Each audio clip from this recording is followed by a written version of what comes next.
Today, we're going to design an album cover for Skrillex. Dreadlabs.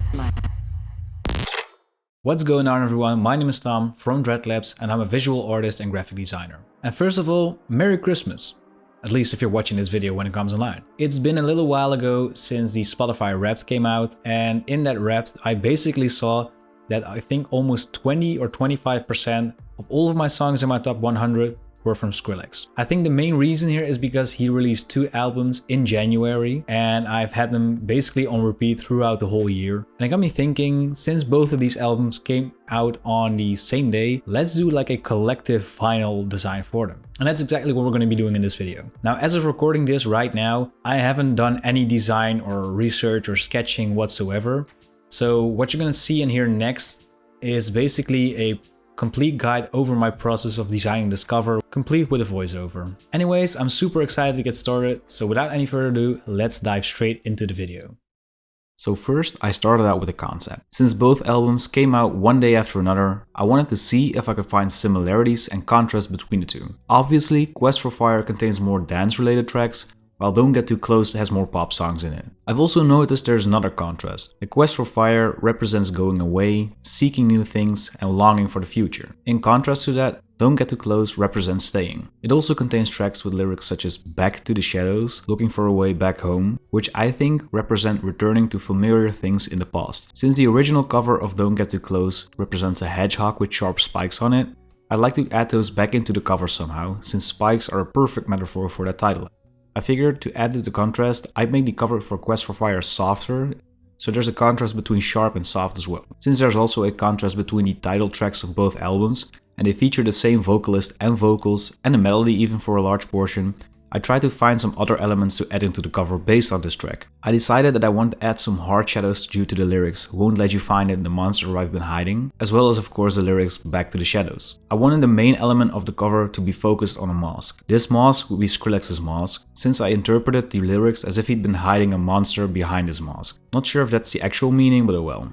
I do feel like Skrillex has been a little reclusive in the past years leading up to these album releases, so maybe it has something to do with that as well. So I now have an idea to create a mask for both covers that look similar, but I want to make a very visible contrast between both albums while keeping the composition the same. I started to sculpt out the base of the mask in Nomad Sculpt on my iPad. I chose to do the sharp version for the mask of Don't Get Too Close first, so I could soften the sculpture for Quest for Fire later. By cutting off large portions from these blobs, I could create them into a sharper, tribal-like object. I dabbled around a bit, and in the end I added some horns to the head and combined 3 separate tribal objects to create the mask. I then took the mask into Cinema 4D to remesh it using the volume builder and of course a remesher. I decided on a metallic chrome material for my mask because of the lyric "Rather Be Blinded", of course representing the shining reflection that chrome makes. So I added my octane light setup and I was ready to go.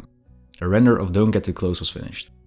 I took the render into Photoshop and applied a warm lookup table. I wanted this cover to have warmer colors to represent comfort, because that's representing to stay where you are. Since this cover would represent the past and Quest for Fire the future, I went with a vintage look on this cover. By adding some warm vintage paper textures and a nice glow, I was happy with the result for the first cover. This one went kinda easy, but the second one will be a little bit more difficult.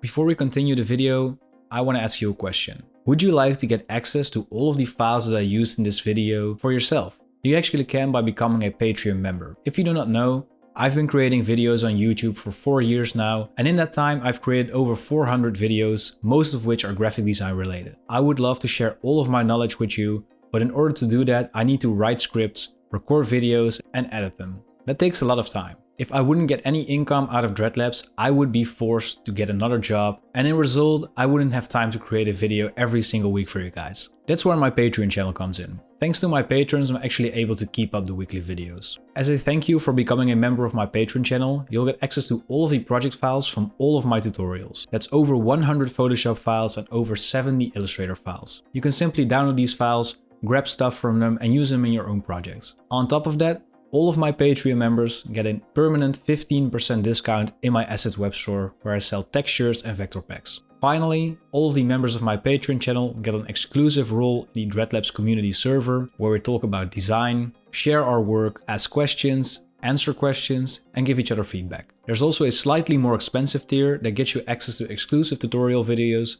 such as beginner tutorials for Adobe Illustrator, how to make death metal logos from scratch, and much more. You'll also get an additional 100 project files from my Creatober series. So if this is all something you're interested in, there's a link down in the description. Of course, I do understand that you might not have the budget to support Dreadlabs in that way, and of course that's completely fine. You can always subscribe for 1 month and then cancel your subscription immediately to get access for 1 month. This does mean, however, that you won't get access to any future files, and new ones are added every single month. If you do not have any budget at all, which is completely fine too, of course, you can always leave a like and a comment on this video and subscribe to my channel if you haven't already. Ever since you started liking and commenting on my videos, my channel is doing a lot better and I'm actually growing, which in result gives me the opportunity to create more videos for you guys. So it actually does help. If you are already subscribed, you might want to click on that notification button, because I've heard from a lot of my subscribers that they don't really see my videos in their feed anymore unless they click on that button. With all of that being said, I want to give a huge shout out to all of my members on Patreon, because if it weren't for you, there wouldn't be a Dreadlabs. Thank you for taking the time to hear me rant about this, and now without any further ado, let's dive straight back into the video.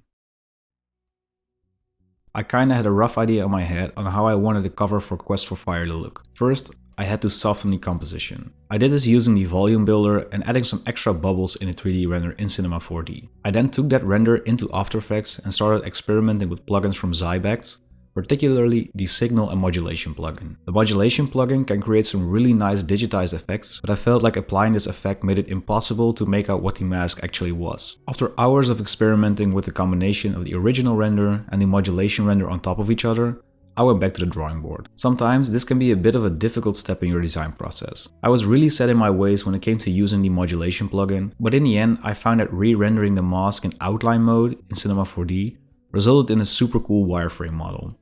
This gave off a super futuristic look, and this helped me finish the concept for the Quest for Fire cover. I used the Signal plugin in After Effects for the background of this cover, so in the end the Zybex plugins did come in handy after all. Since the cover for Quest for Fire would represent the future, I went for a green color to represent that futuristic look that you can see on, for example, the movie poster of The Matrix. Now that both compositions had been fixed, I simply needed to add Skrillex's new logo and the title. Since I didn't want the focus to be taken away from the masks, I went for a subtle approach and placed the logo and title in the middle at the top and bottom respectively. The font I used for both covers is called Aviano. I think this font fits perfectly since it has both a future version and a flared version that looks a little bit more classical. This ties in perfectly with the past and the future contrast of the covers. Since I wanted to create a vinyl concept for these albums, I created a track list based off the covers themselves. With both masks cut off halfway on the back next to the track list, fans could place both covers of each album next to each other, so that both halves would make one mask. This also gave me an idea on how I would design the box set of these albums. I experimented with some crafting paper to achieve this, but ultimately the concept was to create a box set cover based on both halves of both albums, so that the two masks would be combined on the front. I then would create an opening on both sides of the box set, where you could pull out the albums on both sides. To finish up the albums, I made a quick sticker on the records themselves. I wanted both records to be translucent bright colors based on the album covers, so I went with a red one for Don't Get Too Close and a green one for Quest for Fire. To finish up this project, I made an animation to show off my concept. I had so much fun working on this passion project that I have had in my head for months now. I also decided to just film parts of my design process rather than walk you through what I'm doing live, and this gave me a lot more freedom and comfort to work on it on my own pace. Usually I'm recording my process and talking you through it as I go, but this was more relaxed for me, and I feel like the work I've put out is also better because of it. So I hope I explained enough about the process for you guys, even if it was more about my creative thought process than the technical process this time. So there you have it guys, my full process on designing this cover for Skrillex. It would mean a lot to me if you could actually leave a like on this video and comment down below, because ever since you started doing that more often, my channel really started growing. So leaving a like and placing a comment actually does help. And like I said in the middle of the video, if you would like to become a Patreon member, there's a link down in the description for that as well. And by becoming a member, you'll get access to the PSD and basically everything that I used in order to create this album cover. And of course, if you are not a subscriber of my channel already, consider doing so because new graphic design related videos are coming your way every single week. If you see my process on this and you either are a label, an artist or whatever and you want to work with me, there's a link to my portfolio website down below and you can always send me an email because I am open for commissions.